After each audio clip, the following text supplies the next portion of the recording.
Hello mga kaibigan! Handa na ba kayong makinig sa isang bagong kwento? Halika, samahan niyo kong buklatin ang mga pahina ng isang kwento mula sa Baryo Maligalig. Ang pamagat, Ako na lang sana. Tungkol ito sa takot, pero mas importante, tungkol ito sa kung paano maging matapang at laging alerto. Umpisaan na natin! Heto ang unang-unang tanong. May isang misteryosong babae raw na nagdala ng takot sa Baryong Maligalig. Sino kaya siya? At ano kayang ginawa niya para katakutan siya ng lahat? Tara, mag-imbestiga tayo!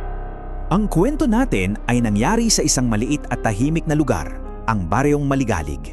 Dati, masaya at payapa dito. Pero, isang araw, may dumating na panuuhin na hindi nila kilala at dito na nagsimula ang lahat ng kababalaghan.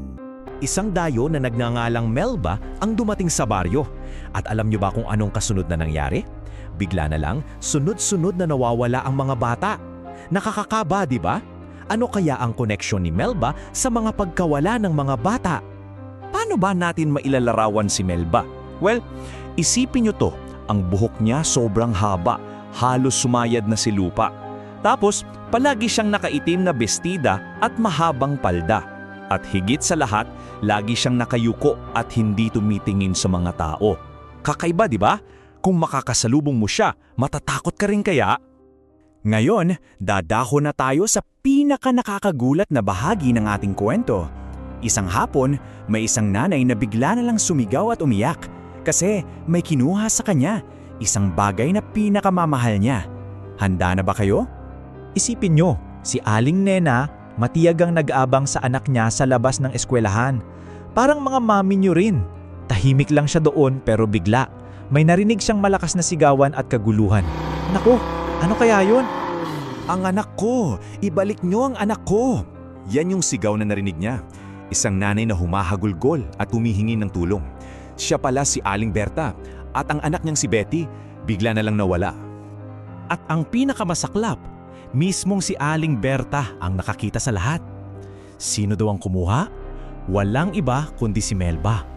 Kinaladkad daw si Betty at pilit na isinakay sa isang puting kotse.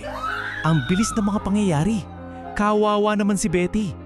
Sa sobrang sakit at pag-aalala ni Aling Berta, nasabi na lang niya, Sana ako na lang ang kinuha nila, wag lang ang anak ko.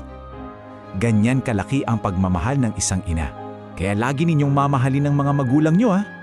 Huminga muna tayo ng malalim kasi ang susunod na bahagi ng ating kwento medyo malungkot. Matapos ang insidenteng iyon, bigla na lang naglaho si Melba. Pero hindi pa dyan nagtatapos ang misteryo. Lumipas ang 2 araw. 2 araw na walang tulog at walang tigil sa pag-iyak si Aling Berta sa paghahanap sa anak niya. Para sa isang nanay, ang 2 araw na yun ay parang habang buhay. At pagkatapos ng 2 araw, may kumalat na balitang kinatakutan ng lahat. May mga natagpuan daw na mga bata sa tabi ng ilog. Si Melba, wala, hindi na talaga nagpakita. Kaya naman, ang mga taga-baryo nagmadaling pumunta doon. At doon, sa tabi ng ilog, narinig na naman ang nakakadulog pusong sigaw ni Aling Berta. Si Betty ko! Ang anak ko! Nakita niya ang kanyang anak at napakasakit ng tagpong iyon para sa isang ina. Napakalungkot ng sinapit ng mga bata. Isang napakasamang bagay ang ginawa sa kanila. At ipinapaalala nito sa ating lahat kung gaano kahalaga na mag-ingat tayo palagi, lalo na sa mga taong hindi natin lubos na kilala. Pero sa gitna ng trahedya, may isang aral na natutunan ang Baryo Maligalig. Dahil sa nangyari, nagising silang lahat. Nagkaisa sila at sinabing hindi na ito pwedeng maulit pa. At alam niyo ba kung ano ang ginawa nila? Una, nakipag-ugnayan sila sa mga pulis. Pangalawa, nagbigay sila ng mga babala sa lahat. At pangatlo, mas hinigpitan pa nila ang seguridad sa baryo. Nagtulungan silang lahat. Mula noon, lahat ng mga nanay at tatay ay naging mas maingat at mapagmatiga. Natutunan ng buong baryo na kung sila ay laging handa at nagkakaisa, kayang-kaya nilang pigilan na maulit ang anumang masamang pangyayari. At dito nagtatapos ang ating kwento. Ang nangyari sa Baryo Maligalig ay nag-iiwan sa atin ng isang mahalagang tanong. Paano natin maproprotektahan ang ating komunidad at ang ating mga sarili?